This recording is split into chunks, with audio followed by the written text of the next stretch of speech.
In the name of Allah, the greatest, the most high.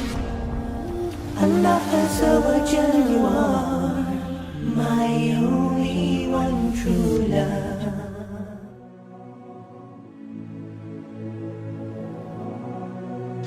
There was a young man who came to the Prophet ﷺ complaining to the Messenger ﷺ. He said to him, Ya Rasulullah, my father takes my money. He always asks me for money. Rasul ﷺ said, well, call your father. He went to call his father. Jibreel alayhi salam came to the Prophet ﷺ in that time. And he said to him, Rasulullah, when the father comes to you, ask him, what were you saying in secret on your way here? Father was muttering something which his son couldn't hear. He said, ask him what he was saying. When the father approached the Rasul ﷺ, asked him, is it true what your son is saying? The father said, Ya Rasulullah, if he only knew what I'm using his money for anyway. I'm using it to look after his poor auntie. She is left without anybody. Where else am I putting it? Only in places where I have to. Using it towards his family. The Prophet ﷺ said, look, I want to ask you a question. Tell me about what you were saying in secret when you were coming towards me here. The father looked at the Prophet ﷺ and said, I made some verses of poetry. Rasul ﷺ said, please say them to me. And he said, oh son, I nourished you when you were a baby. And I looked after you in care as you grew up until you became an adolescent.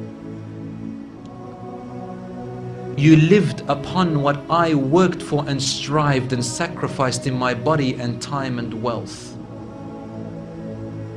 so that you may live healthy.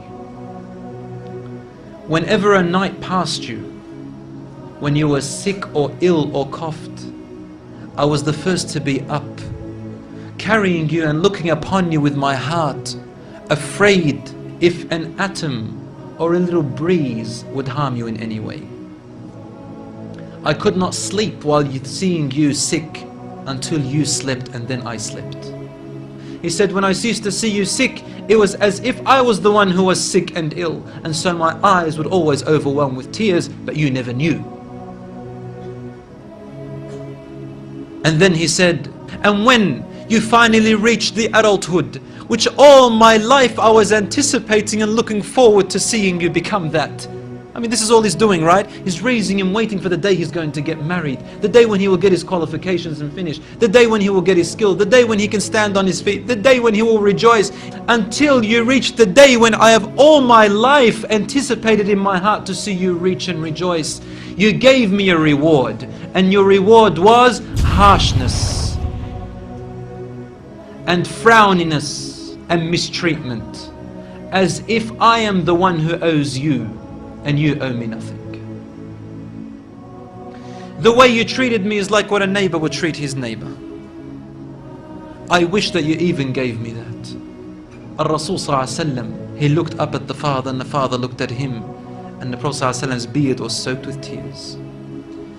From his emotion, Rasul ﷺ grabbed the boy from his chest. He shook him and said to him, you and everything you own belongs to your father. This hadith is narrated in Ibn Majah. Today we see children taking their own parents to court because they took their house or their property. Allahu Akbar.